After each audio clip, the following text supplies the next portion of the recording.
Það orð fór á sjómenn skútualdarinnar að þeir voru drykkfelldir of að væru og hruddalegir. Það þótti sem gjafir hið mesta svíðirða að kalla menn skútukall sem einhverju aðra atvinnu stunduðu.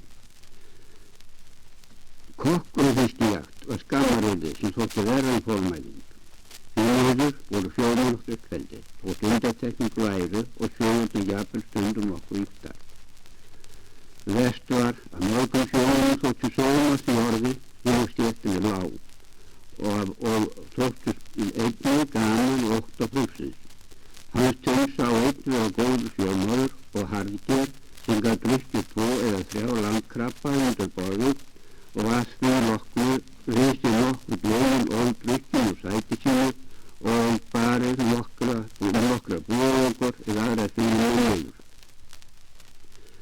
Ég var átján gamall þegar ég fór á skútu og hafði varla séð sjó áður.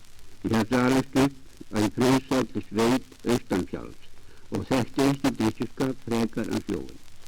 Áður en ég fór á skútu hafði ég að vísa rómur eina vertíð í Hvassahrauni. Það var tölvöld útdræði frá Hvassahrauni. Það var 5 bílir og voru 50-60 manns átt heima þar.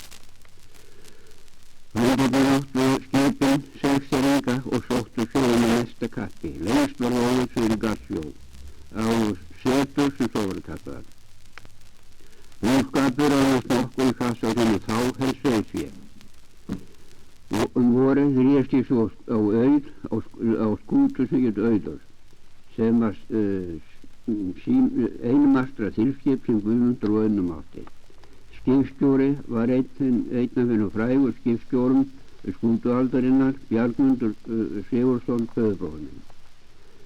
Ég var fljótt var drykkjuskapar sjómanna og þótti illt til hans að vita.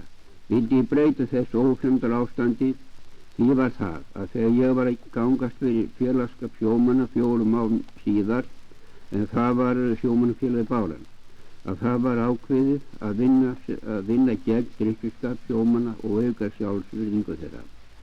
Báran átti að vinna að hagsmunum og bættum kjörum sjómanna og viðsumunum að störfum hennar og ætluðum að ná einhverju áhrifum sjómönnum til velfarnaðar. Sáum að við erum fyrst og fremst að skoða okkur sjálfa sem menn. Til þess viljum við að hafa okkur eins og menn, eins og fjöðurmenn, ekki sem skynlausarkjarnir. Og ég hygg að okkur hafi orðið talsvert ágengt í þessum efnum.